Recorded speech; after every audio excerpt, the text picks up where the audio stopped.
And I am done. So I just finished up reading one of the best books that I have ever read, A Time of Courage by John Gwynne. This is the third in the Of Blood and Bone trilogy. This is a continuation of the Faithful and the Fallen series, where there's like a 150-year gap between the end of that four-book series in the Faithful and the Fallen, and then these three books of Blood and Bone. This book is a masterpiece. Not only is this book a masterpiece, but this entire series is a masterpiece, and John Gwynne should go down, in my opinion, as one of the greatest fantasy writers, not just of this generation, but of all time. And I don't say that just because of this book, but this is the last John Gwynne book that has been left unread for me, so I'm finally caught up, and it blows my mind how consistently incredible this man is at crafting stories. I've given there's 9 books that he's written. I give 8 of them 5 out of 5s, and only one of them a 4.5 out of 5. He is the most consistently amazing author, and I think all fantasy fans should give him a try. I don't think he's for everybody, but I think he would appeal to virtually everybody that's a fan of fantasy. If you like something like A Song of Ice and Fire, that's not identical to that, but similar, then you are going to absolutely be in love with this series. I think before I get too much into the book, I want to kind of go over and say, clearly this is a 5 out of 5 for me. Very clearly. If there's a 6 out of 5, this gets it.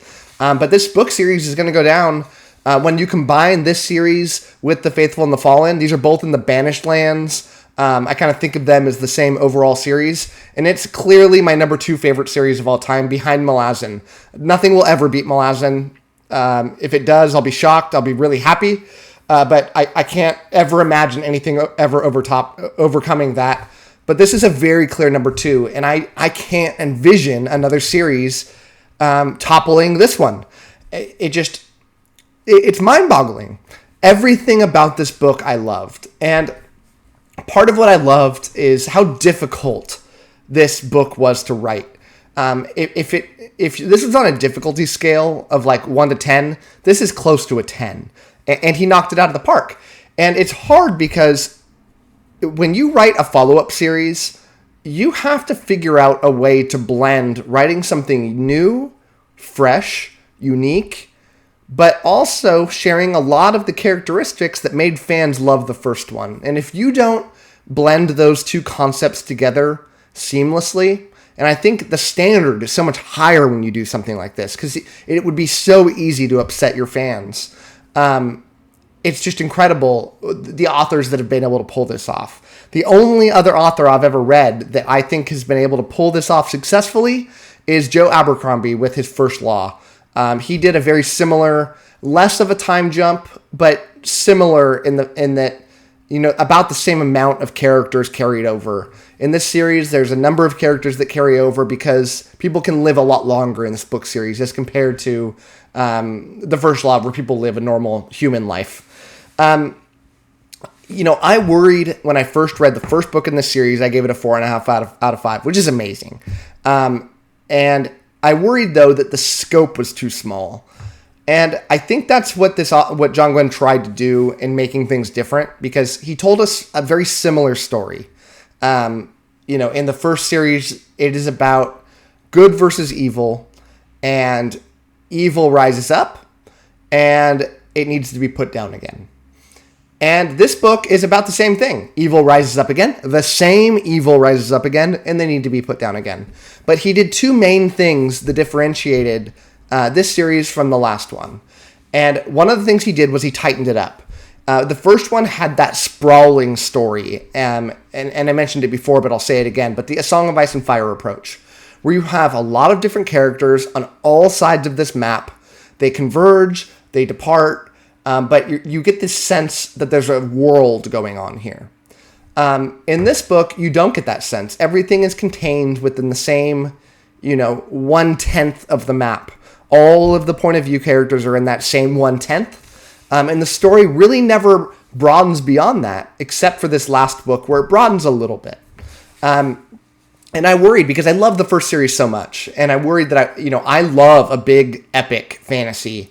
The more point of views, the better. The more sprawling, the better. But as I look back on it now, and I've finished it, I think this book really benefited by keeping this tighter story. I got to connect with these characters in so much more depth. I cared about more of these characters than I did in the first series because I got to spend a lot more time with them. And it worked. The second thing that departed in this one, and I'm going to be careful not to spoil it, but it becomes evident very quickly on in the first book of this, so I don't think I'm spoiling anything. But the blurred lines between good and evil are a little bit more gray in this book, in this series as a whole. It's not truly that gray that you get in a lot of series, like The First Law or Malazan, or A Song of Ice and Fire for that matter. Besides like Ned Stark, everybody's got a level of, bad things to them. But it blurred it a little more. And I think it worked, and it made you question some things. It made you really make you feel like, are the good guys really that good? Clearly they're better than the bad guys, but how good are they? And then clearly the bad guys are bad, but how bad are they also? And so I did like that. I always like when authors try to attempt to make a more gray character. Not too much. It can get too stale if you do it too much, but it worked. I did also appreciate that the story blended a lot of predictable storylines. And I like predictable storylines. I like seeing a revenge plot come to fruition when you know it's going to happen from the first page of that first book. I also like books that are entirely unpredictable. And this book blended them nicely. By the end of the book, I felt, it felt very bittersweet of feeling I love when I'm reading fantasy books. And there was enough that felt predictable and that didn't feel predictable to the point where, I really had I had to pick my jaw up off the floor a couple moments. There were true wow moments where I had to put my book down, take a breather, take in what I just read, go read it again to make sure what really happened. And I can't get over loving being surprised in a book. And it worked. It worked amazing. I mentioned it before, but I'll go into more depth, but every single one of the characters that had a point of view in this book, and even those that didn't, that just had a lot of screen time, I connected with them very well. I understood their motivations. I didn't have that Sansa Stark thing where every time it came to one of her chapters in A Song of Ice and Fire, I was hurrying up to read it so I can get to one of the ones that I enjoyed. Everyone was enjoyable in this. Every time a chapter ended and they flipped, I wasn't disappointed. I was eager to read that next chapter. And I love that. It's just the true amazing storytelling that John Gwynne can do. The final battle is predictably amazing. I say that because John Gwynne should go down as the greatest battle fantasy writer that's ever existed. Maybe that's a debatable subject, but I've read a lot of fantasy, and I can't tell you anybody that really comes that close. Others are good, but not at this level. The scale of his battles are so large. The clarity of his battles are so clear. A lot of battle scenes kind of feel like a Michael Bay film, where it's just a lot of quick cuts. You get kind of confused. That's not the way this happens. You can vividly imagine these battles, and they stick with you. I can still very, very vividly have myself in the shoes of the characters from every major battle that happened in this entire series, and that includes the Faithful and the Fallen. The final battle here, though, is something else. It stretches for a very long portion of the book. It's multi-phased. It has ups and downs. It has you sweating on the edge of your seat. It has you to tears. It has you cheering. It's got everything you would ever want from a final battle. I will always judge things based on Malazan, my favorite, but this battle comes. The conclusion comes very close to the conclusion of the last book in Malazan, and that's something that you'd have to hold on a pedestal because Malazan took 10 very big books to come to their conclusion, which was very well put together. Everything led up to that so well. And in 3 books that aren't horribly long, they achieved something almost to that level, and it's amazing. I am sad that this is over. I'm done with John Gwynne books. Now I'm caught up with them. I'll have to read them when they come out, the day they come out, the day I get my hands on them. But, it's one of the few times where I've legitimately been sad when I've caught up, and that's too bad. The negative things I'll say are crazy minor, but I'll just bring them up because they just kind of irked me on a very small level. But there is a type of character in this book that is clearly trying to evoke characteristics of like Genghis Khan and the Mongols. Down to not just the way they dress and the way that their hairstyles are, but they're horse archers, and they're very good horse archers.